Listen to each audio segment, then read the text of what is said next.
Get out here!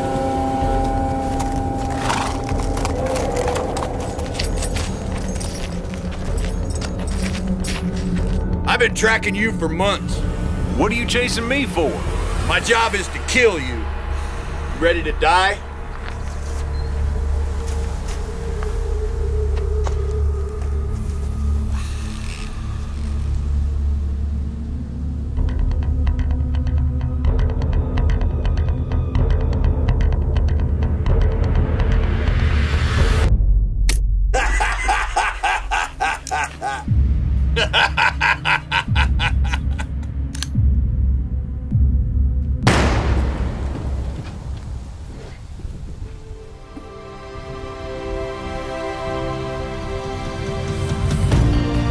In my dream, a woman my husband and I know, named Anne, came to the door. And she handed me a bouquet of flowers. In my dream, I was parking my car. I thought I had parked it correctly, but my dad came out and told me that wasn't how to park a car properly.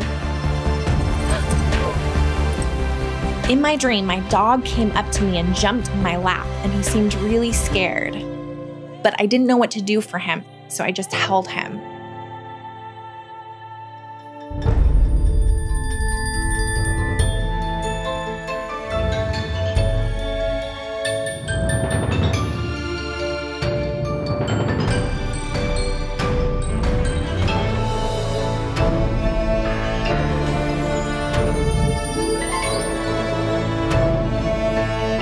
This is Dreams and Mysteries. When we face opportunities to choose good from bad, how do we choose? How about those times when it didn't seem like we made a choice? We just found ourselves doing something, wondering why. The choices we make stem from what we believe about ourselves and the world around us. The enemy recognized this from the beginning, but so did God. When God started creating, He called forth light, separating light from darkness, making day and night. He separated the waters, and then He caused land to appear. He looked at it and called it good. He made the vegetation and called it good. He put creatures in the air, the water, and the land and called it all good. Are you seeing a theme? God thinks creation is good. After everything else is done, He takes some dirt and forms it into the form of a man, breathes His own spirit into it, and man becomes. He took woman out of man and brought them together, and then, for the first time, He said that it was very good. The Bible says that God created man in His own image. In the image of God, He created him. Male and female, He created them. All of creation was good, but humankind was very good. We were very good because the image of God was in us. We were like God.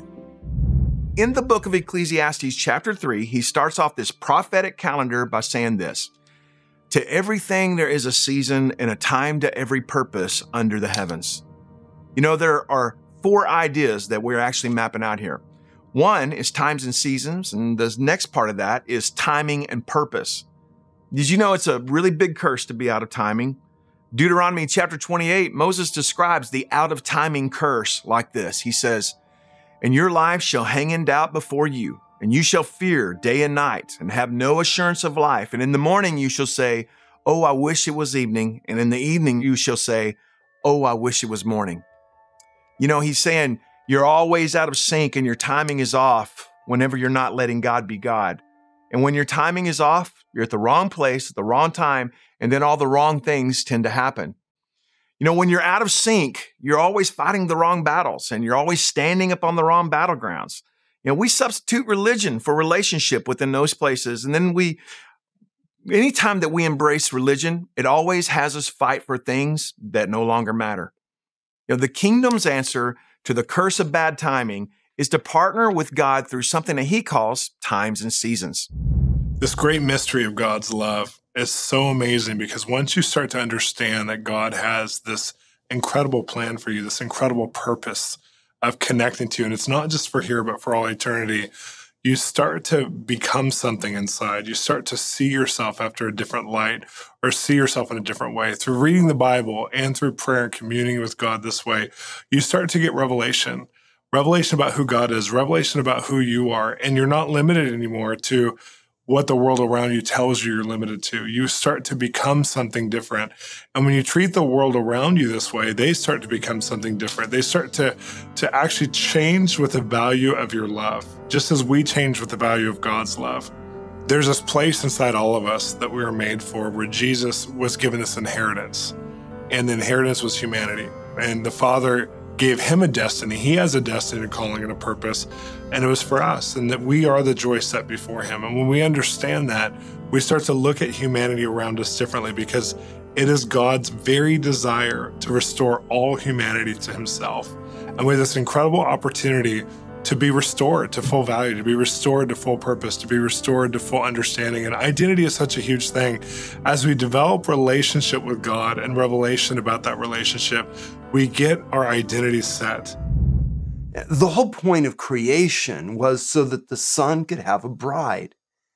It was all done so that you and I could respond to the divine heart and come into the love that the three shared from before time began. Our hearts are moved by stories of love because we were created for love. It cries out in our hearts because our hearts were formed for that very purpose. But some of us hurt when we hear these stories. Maybe our story's been different. Instead of the happily ever after that we'd hoped for, there are broken hearts and shared children, empty beds and broken homes.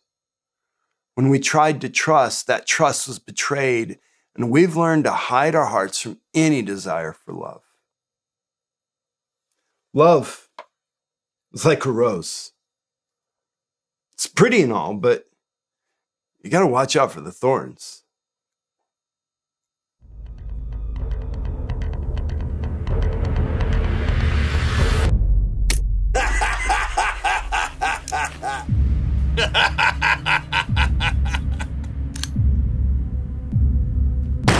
I kept having dreams like this almost every night for weeks. Eventually, I had enough. After realizing I'd been given authority, the next time I had this dream, I fought back.